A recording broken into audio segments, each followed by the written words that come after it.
ఒక్కోసారి negativity పాజిటివిటీని dominate చేసి highlight అవుతుందా? పెద్ద రిలీజ్ తర్వాత రామ్ చరణ్ యాక్టింగ్ కి ప్రశంసలు దక్కాయి. జాతీయ అవార్డ్ గ్యారంటీ అంటూ రివ్యూస్ ఇచ్చేశారు. అయితే ఈ పాజిటివిటీని అచ్చియమ్మ డామినేట్ చేసింది. జాన్వీ క్యారెక్టర్ పై వచ్చిన విమర్శలు, ట్రోలింగ్ రామ్ చరణ్ యాక్టింగ్ ని దెబ్బకొట్టిందా? అదేమిటో గాని తెలుగు దర్శకులు జాన్వీ కపూర్ ను బోల్డ్ గానే చూస్తున్నారు. దేవర సినిమాలో కనిపించింది తక్కువసేపే అయినా స్కిన్ షో కోసమే జాన్వీని తీసుకున్నట్లుగా చిత్రీకరించాడు దర్శకుడు కొరటాల శివ.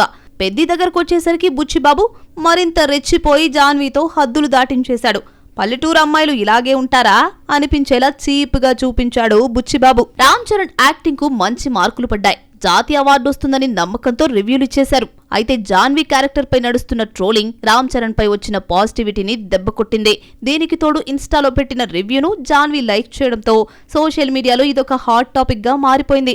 ఇండియన్ ఫిల్మ్ హిస్టరీలో ఒక హీరోయిన్ కి జరిగిన అత్యంత అవమానం అనే హెడ్డింగ్ తో రివ్యూ పెడితే జాన్వీ లైక్ చేసింది. తన పాత్రకు ఇంపార్టెన్స్ లేదని చెప్పడానికే జాన్వీ లైక్ చేసిందంటూ కమెంట్స్ చేశారు.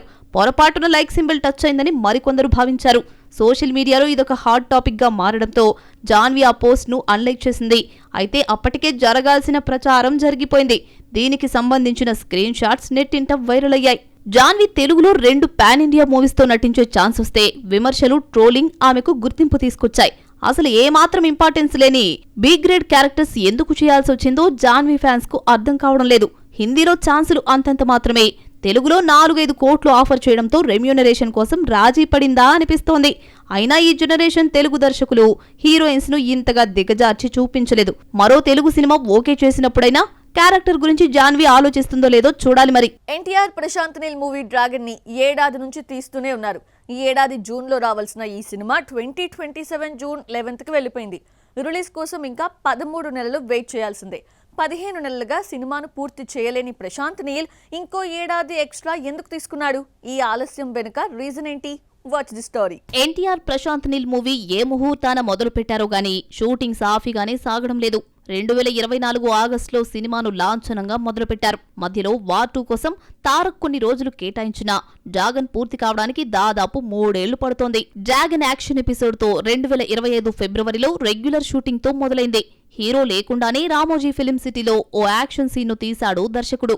షూట్ ఫస్ట్ డే రిలీజ్ చేసిన పోస్టర్ చూస్తుంటే పెద్ద యుద్ధమే తీశాడనిపించింది. ధర్నా, ర్యాలీ సీన్స్ ను 2000 మంది క్రౌడ్ మధ్య 2 వారాల పాటు తీశాడు. ఈ భారీ యాక్షన్ ఎపిసోడ్ తర్వాత కర్ణాటకలో తీసిన షూటింగ్ లో ఎన్టీఆర్ పాల్గొన్నాడు. డ్రాగన్ సెట్స్ పైకొచ్చాక వార్ 2 రిలీజ్ అయింది.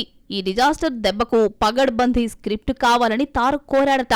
కర్ణాటకలో తీసిన సీన్స్ తో తారక్ ఇంప్రెస్ కాలేదని, దీంతో కథలో సీన్స్ లో మార్పులు చేర్పులు చేయడంతో షూటింగ్ వాయిదా పడిందని టాక్. అందుకే 3 నెలలుగా సినిమా షూటింగ్ కి నోచుకోలేదన్న వార్త అప్పట్లో చక్కర్లు కొట్టింది. దీనికి తోడు యాడ్ షూటింగ్ లో ఎన్టీఆర్ గాయపడ్డంతో ప్రశాంత్ నీల్ మూవీకి బ్రేకులు పడ్డాయి. డ్రాగన్ కోసం తారక్ గుర్తుపట్టలేనంతగా మారిపోయాడు. సినిమాలో ఆఫ్ఘనిస్తానీ కావడంతో ఆ లుక్ కోసం ఎండిపోయినట్లుగా మారాల్సొచ్చింది అంటున్నాయి చిత్రవర్గాలు. గ్లిమ్స్ లో తారక్ లుక్ ఎలా ఉన్నా డైలాగ్ తో ఆకట్టుకున్నాడు.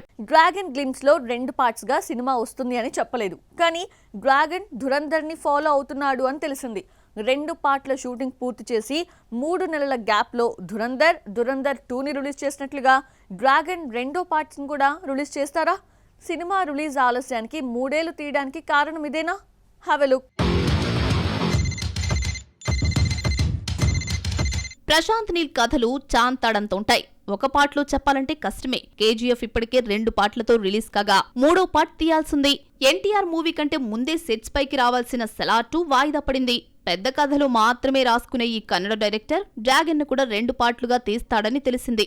ఒక పార్ట్ తర్వాత మరో పార్ట్ తీద్దామనుకుంటే కేజీఎఫ్ 3, సలార్ 2లా ఎప్పుడు సెట్స్ పైకొస్తాయో తెలియడం లేదు. అందుకే డ్రాగన్ విషయంలో ఒకేసారి 2 పార్ట్లు తీసేసి ధురంధర్లా 4 నెలల గ్యాప్ లో రిలీజ్ చేసేద్దామన్న ప్లాన్ లో మేకర్స్ ఉన్నారట. ఇలా తారక్ డ్రాగన్ తోనే 3 ఏళ్లు గడిపేస్తున్నాడు. డ్రాగన్ కోసం ఎన్టీఆర్ 3 ఏళ్లు గడిపేసినా ఒకే ఏడాది 2 సినిమాలతో వచ్చే ఛాన్స్ ఉంది. 2027 జూన్ 11న డ్రాగన్ రిలీజ్ అయితే అక్టోబర్ లేదంటే డిసెంబర్లో డ్రాగన్ 2 విడుదల చేసే అవకాశం ఉంది. పుష్ప 2 కోసం అల్లు అర్జున్ 4 ఏళ్ల పాటు రగ్గడ్ లుక్ తో గడిపేస్తే తారక్ డ్రాగన్ కోసం 3 ఏళ్ల పాటు స్లిమ్ బాడీతో కనిపిస్తాడన్నమాట. రామాయణపై 4000 కోట్ల బడ్జెట్ పెట్టారు. పాన్ ఇంటర్నేషనల్ మూవీ వారణాసి 1300 కోట్ల బడ్జెట్ తో రూపొందుతోంది. రామాయణ వారణాసి బడ్జెట్ షాక్ ఇస్తోంది. ఇందులో నిజం లేదని బాలీవుడ్ యాక్టర్ తేల్చిపారేశాడు. మరి రామాయణ వారణాసి బడ్జెట్ ఎంత? Watch the story. రాజమౌళి అంటేనే బడ్జెట్. తెలుగు తెరకే కాదు, ఇండియన్ సిల్వర్ స్క్రీన్ కు భారీ బడ్జెట్. భారీ వసూళ్లు ఎలా ఉంటాయో చూపించాడు రాజమౌళి. తెలుగు సినిమా బడ్జెట్ 20 కోట్ల లోపే ఉన్న సమయంలో మగధీరపై 40 కోట్లు పెట్టించాడు. బాక్స్ ఆఫీస్ దగ్గర 50 కోట్ల మార్క్ దాటిన తొలి చిత్రంగా మగధీర నిలిచింది. ఇక బాహుబలి 2తో రాజమౌళి సెట్ చేసిన రికార్డులు ఇప్పటికీ కొన్ని చోట్ల పదిలంగానే ఉన్నాయి. మరి ఇంత ట్రాక్ రికార్డు ఉన్న రాజమౌళి వారణాసితో పాన్ ఇంటర్నేషనల్ కు పరిచయం అవుతున్నాడు. దీనికి తగ్గట్టే బడ్జెట్ పెంచేశాడు. వారణాసి 800 కోట్ల బడ్జెట్ తో మొదలైంది. సెట్స్ పైకి వెళ్లాక 1000 కోట్లన్నారు. ఏడాది పాటు షూటింగ్ పూర్తి చేశాక 1300 కోట్లకు వెళ్లిందన్నారు. సినిమా పూర్తయ్యేసరికి 1500 కోట్లకు చేరినా ఆశ్చర్యం లేదు. బాలీవుడ్ యాక్టర్ మనోజ్ బాజ్పేయి రామాయణ వారణాసి బడ్జెట్ పై చేసిన షాకింగ్ కామెంట్స్ వైరల్ అయ్యాయి. ఈ సినిమాల బడ్జెట్ లెక్కలన్నీ కేవలం పిఆర్ టీమ్ స్టంటేనని అభిప్రాయపడ్డాడు. 15 ఏళ్లుగా ఇండస్ట్రీలో ఇదే తంతు నడుస్తోందని హైప్ కోసం చెప్పే నంబర్స్ అంటూ ఓ ఇంటర్వ్యూలో పేర్కొన్నాడు. 4000 కోట్ల బడ్జెట్ తో హిందీ రామాయణ తెరకెక్కుతోంది. ఒక్కో పార్ట్ కు 2000 కోట్లు ఖర్చు పెడుతున్నారు. దాదాపు సగం పైగా బడ్జెట్ విఎఫ్ఎక్స్ కే ఖర్చు పెడుతున్నారట. ఎన్ని కోట్లు పెట్టినా 4000 కోట్ల బడ్జెట్ అనేది నమ్మేలా లేదంటూ కామెంట్స్ చేస్తున్నారు నెటిజన్లు. First part Hindi version theatrical rights ను 400 కోట్లకు అమ్ముదామని మేకర్స్ టార్గెట్ పెట్టుకుంటే అందులో సగం కూడా వచ్చేలా కనిపించడం లేదు. మనోజ్ బాజ్పేయి చెప్పిన పిఆర్ టీమ్ బడ్జెట్ లెక్కల్లో ఎంత నిజముందో లేదో గానీ ఈ కామెంట్స్ చర్చకు దారితీస్తుంది. మనోజ్ నటిస్తున్న గవర్నర్ మూవీ 12న రిలీజ్ అవుతోంది. సినిమా వస్తుందన్న సంగతే తెలియటం లేదు. హైప్ తీసుకొచ్చేందుకే ఇలా మాట్లాడాడంటూ కామెంట్స్ చేస్తున్నారు. అలాగని మనోజ్ కామెంట్స్ లో నిజం లేదని చెప్పలేం. బడ్జెట్ ను పెంచి చెప్పటం కామనే అంటూ కొందరు మనోజ్ వ్యాఖ్యలను సమర్థిస్తున్నారు. తెలుగులో కొత్త అందాలకి కొదవే లేదు. ఇబ్బడి ముబ్బడిగా పరిచయం అవుతూనే ఉన్నారు. పెద్ద హీరోల పక్కన ఛాన్స్ రాకపోయినా యంగ్ హీరోస్ తో ఎంట్రీ ఇస్తున్నారు. అయితే వీళ్ళందరూ స్టార్స్ ని అట్రాక్ట్ చేయలేకపోతున్నారు.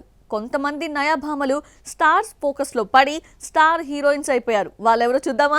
డెబ్యూ భామలను ఇంట్రడ్యూస్ చేయటంలో దర్శక నిర్మాతలు పోటీ పడుతున్నారు. ప్రేమలు మూవీతో పక్కింటి అమ్మాయిగా మారిన మమిత క్రేజీ ప్రాజెక్ట్స్ దక్కించుకుంది. సూర్య తెలుగులో నటిస్తున్న first movie Viswanath and sons లో హీరోయిన్ గా ఛాన్స్ కొట్టేసింది. సర్, లక్కీ భాస్కర్ వంటి వరుస హిట్స్ తో జోరు మీదున్న వెంకీ అట్లూరి డైరెక్షన్ లో ఈ సినిమా రూపొందుతోంది. డూడ్లో ప్రదీప్ రంగనాథ్ తో జతకట్టింది. అయితే స్టార్ హీరోలు మాత్రం ఈ అమ్మని చిన్నపిల్లగానే చూస్తూ స్టార్ హీరోయిన్ గా కన్సిడర్ చేయకపోయినా ప్రస్తుతం 2 కోట్లకు పైగా డిమాండ్ చేస్తోంది మమిత. ప్రభాస్ హను రాఘవపుడి సినిమా ఫౌజీలో హీరోయిన్ గా కొత్త అమ్మాయి ఇమాన్వీని తీసుకొచ్చారు. ఆమె కళ్ళు మాట్లాడుతున్నట్టు అనిపిస్తాయని అందుకే హీరోయిన్ గా సెలెక్ట్ చేసినట్టు దర్శకుడు చెప్పుకొచ్చాడు. ఫౌజీ నుంచి టీజర్ సాంగ్స్ వచ్చి ఇంప్రెస్ చేస్తే మాత్రం ఇమాన్వి కూడా స్టార్స్ లిస్ట్ లో చేరుతుంది. యంగ్ హీరోస్ పక్కన హీరోయిన్స్ సెట్ అయిపోతున్నా క్రేజీ స్టార్స్ పక్కన హీరోయిన్స్ దొరకడం లేదు. రష్మిక సక్సెస్ తో దూసుకుపోతున్న తెలుగు తెరకి పాత హీరోయిన్ అయిపోయింది. సమంత పేరుని అసలు ఎవరూ తలవడం లేదు. సంక్రాంతికి వస్తున్నాం హిట్ తర్వాత మీనాక్షి చౌదరికి పెద్ద ఆఫర్స్ దక్కలేదు. మరి స్టార్స్ ఫోకస్ అంతా ఆ ఇద్దరిపైనే. వాళ్ళెవరు చూద్దామా? అందంతో ఎంట్రీ ఇచ్చిన భాగ్యశ్రీ బోర్సే కాంతాలో నటిగా నిరూపించుకుంది. ఒక్క హిట్ పడక ఇలా ఉండిపోయిందేమో గానీ లేదంటే ఇప్పటికే 1-2 పెద్ద హీరోలతో ఆడిపాడేది. స్టార్స్ మైండ్ లో భాగ్యశ్రీ ఉంది గాని ఫ్లాప్ హీరోయిన్ ముద్ర భయపడుతోంది. 2019లో వెండి తెరపైకి అడుగుపెట్టిన రుక్మిణి రక్షిత్ శెట్టితో నటించిన సప్త సముద్రాలు దాటి క్రేజ్ తెచ్చుకుంది. తమిళంలో ఏక్ మూవీలో విజయ్ సేతుపతితో జతకట్టింది. మద్రాసిలో శివకార్తికేయన్తో నటించింది. అయితే ఈ 2 సినిమాలు ఫ్లాప్ అయ్యాయి. ఈ ఫ్లాప్ హీరోయిన్ డ్రాగన్ లో ఎందుకు తీసుకున్నారన్న భయం ఎన్టీఆర్ ఫ్యాన్స్ లో ఉన్న కాంతారా చాప్టర్ 1తో సక్సెస్ఫుల్ హీరోయిన్ అనిపించుకుంది. అమిగోస్తో పరిచయమైన ఆశికా రంగనాథ్ రెండో సినిమా నాసామి రంగాలో నాగ్తో జతకట్టే ఛాన్స్ వచ్చింది. సినిమా హిట్ కావడంతో భర్త మహాశైలకు విజ్ఞప్తి విశ్వంభరలో నటించే అవకాశం దక్కింది. తమిళంలో సర్దార్ 2లో కార్తీతో నటిస్తోంది. విశ్వంభర సక్సెస్ పై ఆశికా కెరీర్ ఆధారపడింది.